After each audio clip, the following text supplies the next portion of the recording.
few years ago I did a tour of Israel, and there were 2 buses full of us. One had a few Episcopalians at the back of it. We were looked upon with some suspicion by the rest of the party because we drunk wine on a boat on the Sea of Galilee, to the horror and consternation of the Pentecostalists who were travelling in the rest of the coaches. But anyway, our coaches got separated. We arrived at Jacob's Well, and the others managed to land up in an area which was noted for terrorist activity, which obviously showed that God was on the side of the Episcopalians.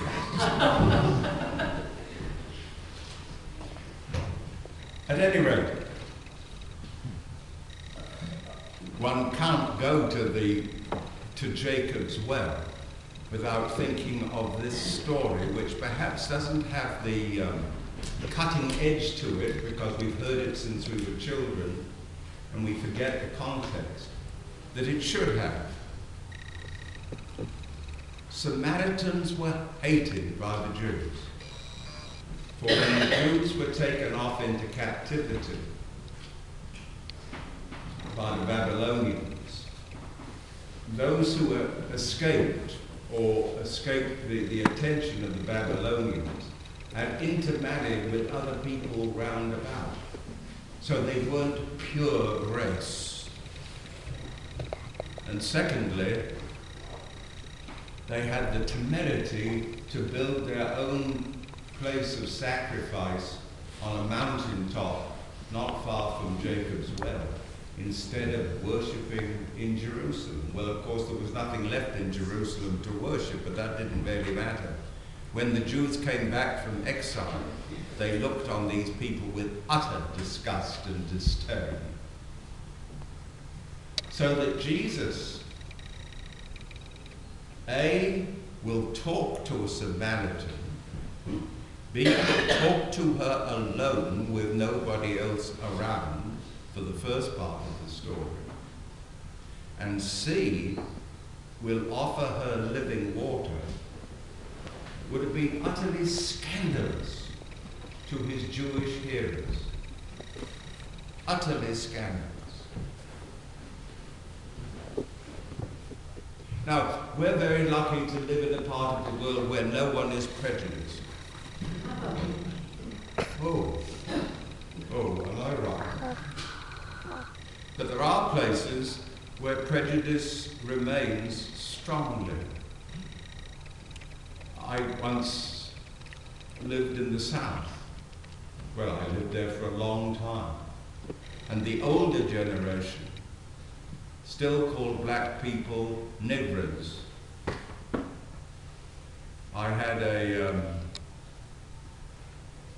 I knew an old lady who employed one, and the old black woman who served her was older than she was. When she was taken ill, I was asked to go and pray with her, and I said I would go into the house, which caused a great scandal. But this was the message that I was given. Virginia, she's a wonderful woman for a Negro. That sort of prejudice is the sort of prejudice that we're dealing with in this encounter with Jesus with the Samaritans. As it says in the story, the Jews have nothing to do with the Samaritans. How terrible. Well, the woman is an interesting woman. She's had quite a history. She'd nearly had as many husbands as Elizabeth Taylor. Only 5 instead of 7, but I mean, you must lose count. I don't know how you remember what to call whoever it is you're married to at a particular time. You must always be making mistakes. And she's now living out of wedlock. And Jesus knows it. How does he know it? Well, it's nothing supernatural. Jesus, amongst other things, was a pretty good detective. Clergy have to be good detectives, you know. Otherwise they'll never learn anything, except for what you tell them.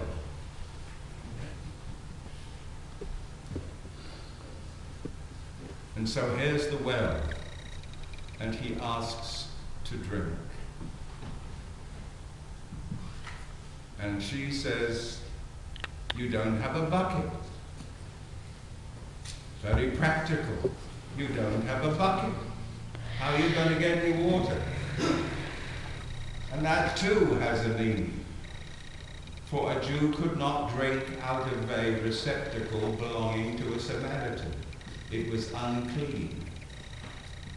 Couldn't touch the same plate or the same cup. And Jesus says, oh, go on. Bring up some water. And then he says something very strange. This water will quench your thirst, and then you'll be thirsty again. But I will give you water that will mean that you will never thirst again. We just sang a hymn that is normally associated with Billy Graham rallies. It's rather strange to have it in the Episcopal hymn, isn't it? If you've ever been to a Billy Graham rally or watched one on television, there comes the point when the preacher invites people to make an altar call, to come and give their lives to Jesus. And after a while, people begin to trickle down. All the while, the choir is softly singing, just as I am without one plea. It's all very emotional, and the more emotional it is, the more it plucks at people's heartstrings, and they begin to think this is what they should do. Now, we look upon that with some disdain in the Episcopal Church because we don't need saving. Or do we? But we have an altar call at every service. We come to receive communion. At a Billy Graham rally, you come to give your heart to Jesus. At an Episcopal Eucharist, you come and give your heart to Jesus, and he gives you yourself, his self, so that you will never thirst, so that you will have what satisfies, what eternally satisfies. There are all sorts of substitutions, of course, for getting satisfaction in this world. By this time in Lent, some of you may be missing chocolates. I like chocolate. Or nobody here has this affliction. For an affliction it is, it might be alcohol, or sex, or all these different quick fixes to make one feel good. Getting one's own way makes one feel good for a while, have you noticed? And then you need to get your own way again. It's a substitute for happiness. Control, wanting to control, a substitute for happiness.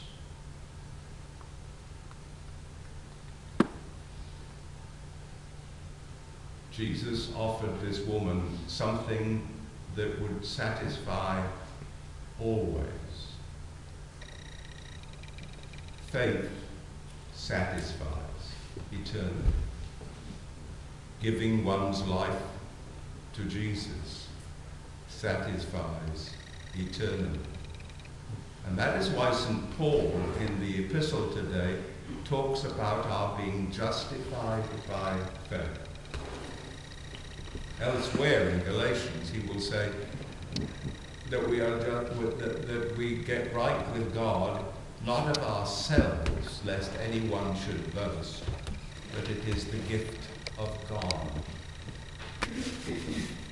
Jesus gave the Samaritan woman a gift, which she finally accepted after he had probed into her soul and found that she was man-mad, and that was what was her substitution for faith. An extraordinary disease, I should think.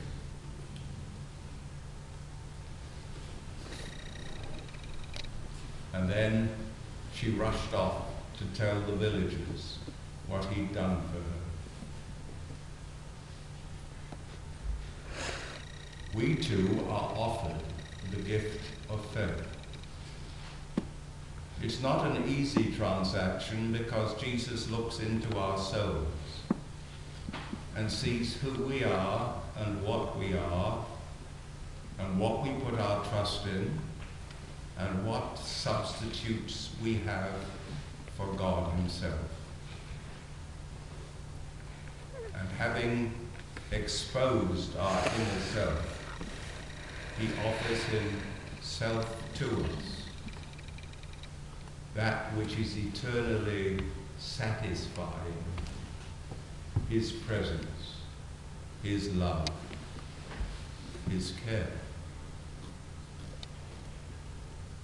I pray that this Lent we may all seek to open our inner selves to Jesus, everything. Let him discern and discover those things which block his love in our hearts. And then, having removed those things, let him give us, each one of us, the gift of his presence and his love. Amen.